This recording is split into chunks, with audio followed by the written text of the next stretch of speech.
За та бүхэнд өглөөний мэнд хүргье. За энэ өмнө нь орж ирээд дэмжигдээгүй энэ хуулийн төслийг бас өмнө нь бол дэмжиж ийсэн. За яагаад дэмжсэн бэ гэхээр энэ Монгол улс маань бас нэн хөнгөлөлттэй урт хугацаатай бас нэлээд их зээлийн хилцээрийг бас олон жилийн өмнөөс хийцсэн байна лээ. Тэгээ энэ хуулийн энэ одоо зээллгүүдээ авч ашиглаад энэ бүтээн байгуулалтуудаа хурдан хийгээд дуусгахыг гэхээр бас энэ хуулийн хязгаар, өрийн хязгаар юмнууд маань ингээд толчаад байдаг.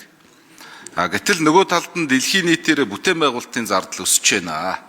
Дэлхийн аль ч улсад зам барилга, эрчим хүч энэ бүтээн байгуулалтууд жилд доройж 5-аас 10% өсөлттэй явж байна.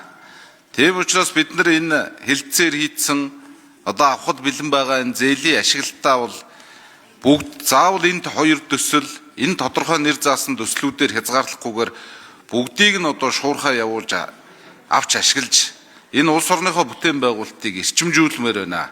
Тэгвэл одоо түрүүчийн 7 хоногт төсвийн төсөөлөл ярьсан, хөгжлийн төлөвлөгөө ярьсан.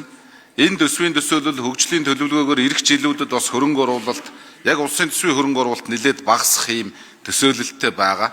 Тийм учраас энэ манай улс ч одоо дэд үтцийн хөгжлийн хувьд хэдэн зуун дахин хоцрогдсон улс явж штэ. Тэгэхээр бид нар энэ замаа, энэ өргөн удам нутагтаа замаа барьмаар байна, шугам сүлжээгээ хиймээр байна, ажил хиймээр байна. Тэгээ ажил хийхийн тулд ингээд мөнгө хэрэгтэй. Тэгээ мөнгөний одоо нэг их хүүсвэр бол энэ гадаад зээллэг, нэг хөнгөлөлттэй зээл, урт хугацаатай зээл ийм зүйлүүд байгаа. Тийм учраас энийг одоо авч ашиглах тал дээр зөвхөн энэ хоёр хууль нэр заасан төслөөр хязгаарлахгүйгээр бүх ерөн төслүүд дээр нэг шинжилгээ хийж энэ дээр нэг анхаарч ажилламаар байна. Тэгэхээр би одоо сангийн яам энэ засгийн газраас суух гээд байгаа нь яг одоо Монгол улс хичнээн яг албан ёсны хилцээр хийгээд нэг хөнгөлөлтөд авч ашиглах ийм хэдэн төгрөгний зээл одоо гадаад ашиглаагүй зээл хүлээгдэж байна. Ер нь яг энийгээ бас дотор нь эренбилж байгаа юу?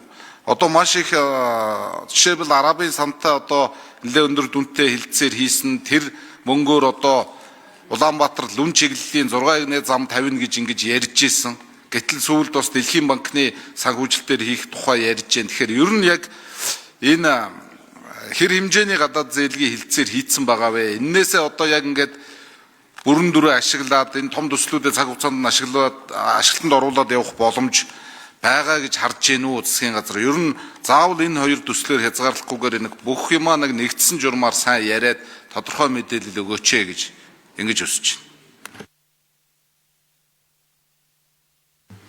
За, Мэнцэхан сайд хариулъя. За, хосоо иргэшний асуултанд хариулъя. Тэгэхээр 91 оноос хойш Монгол улс нийтдээ нэг 10.4 тэрбум долларын зээл авсан.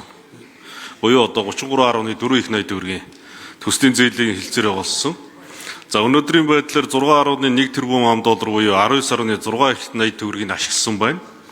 За, 4.3 тэрбум ам доллар буюу 13.8 их найд төгрөгийг одоо бид нар зээлийн хилцээрийг ашиглаж чадаагүй байж байна.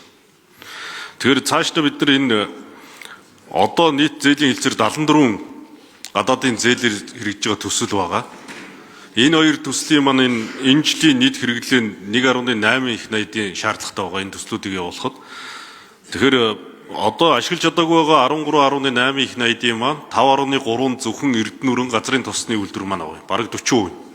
Тэгэхээр энэ хуулийн зохицуулалтаар бид нэр энэ хоёр төслийг төсвийн хязгаараас гаргаснараа цаана бид нэр төсвийн хязгаар суусан гадаад зээлийн ашиглалтын 1.2 их найдын хүрээнд усад үлдэж байгаа 72 төслөө санхүүжүүлээд явах тэр боломж орсох.